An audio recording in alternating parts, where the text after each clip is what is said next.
All right, thank you, Sherman. It's Ryan Mano backstage at the Aragon Brawl Room. That's old school. Brawl Room. It was you know what I just found? I'm with My Chemical Romance. Hi, guys. Hey, hello. This is big.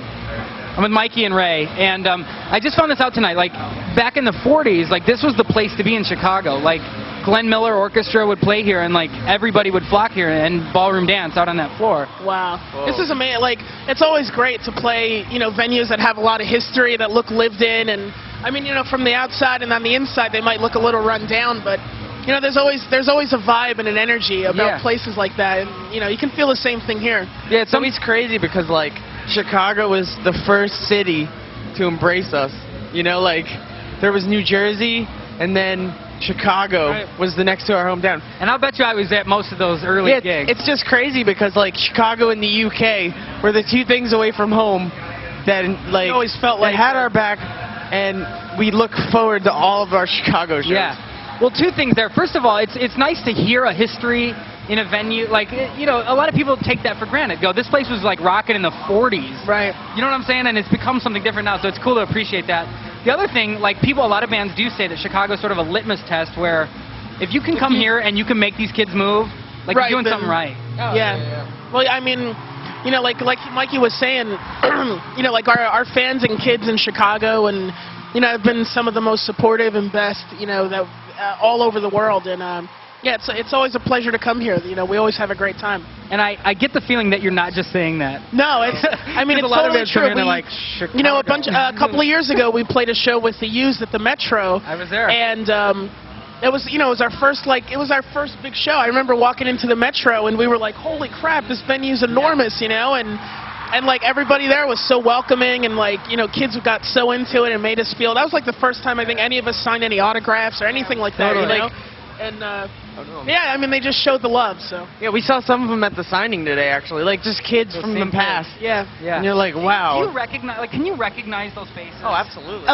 Yeah, I mean. Do they leave an imprint where it's, like, hard to shake them? There's definitely a lot of kids, especially, you know, especially if we've talked to them after the shows and stuff. Like, you get to know them, and, you know, you get to learn their personalities. Yeah. You know, you'll see their faces in the front row, and, I mean, it's always nice to make that connection, you know, like, five years down the line, they're still with us, they're still coming to the shows. That is awesome. So everyone listening to this right now, they remember you, and they're not lying. So that's like when we came here, like we were saying, we came here, and there was kids that hung out. We hadn't, you know, like we were, like, strangers in Chicago, and these kids would, like, come out and bring us food and, like, hang out with us. We'd go places. It was rad, and they're still with us. That's awesome. Insane.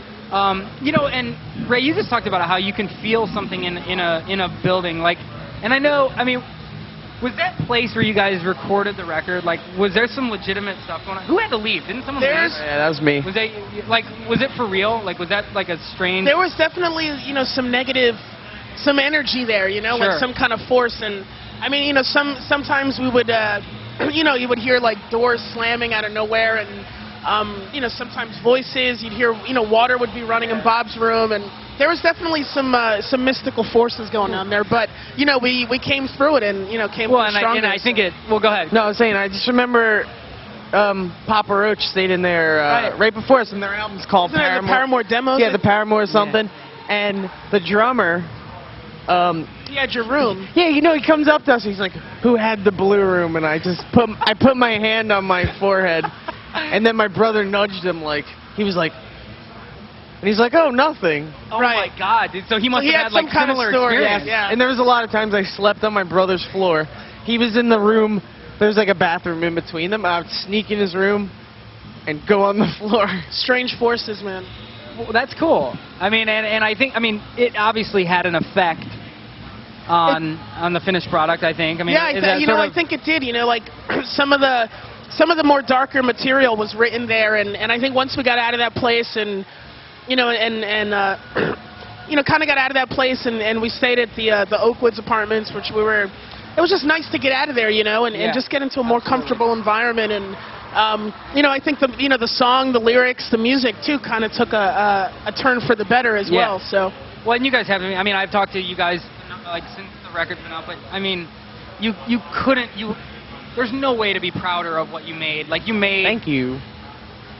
I mean, essentially a masterpiece. Like, Thanks, man. yeah, I mean, you couldn't have asked for a better record. So, Yeah, congrats. Everybody, everybody in the band and who worked on the record, everybody busted their ass, Yeah. you know. And working with Rob probably constant- wasn't a bad thing. I mean, he that was guy's great, you know. He's he's just money. I mean, his thing is He really is. his thing is just being supportive of the band and doing what the band wants and Yeah. not making it a fight, not making it an argument. Yeah. You know, it's just if this is what the band wants, let's do it, and if Yeah. it works, it'll work. You know, if it doesn't, we'll know. I'm really happy for you guys that it's actually cemented now, where you felt like that vibe was there and you felt like it was going to happen, and like it happened, and these kids believe, and they're out en masse, and like you've got your thing going, so that's cool. Yeah, it's just great. Another amazing thing about Rob, though, I mean, like, people are like, oh, he's an incredible producer, one on top in his field, which is true, but even when you take the music out, he was like one of our best friends. You know what I mean? And he's one of the few people you run into that's like completely genuine and like cares about the band. You know what I'm saying? You can't ask for anything more.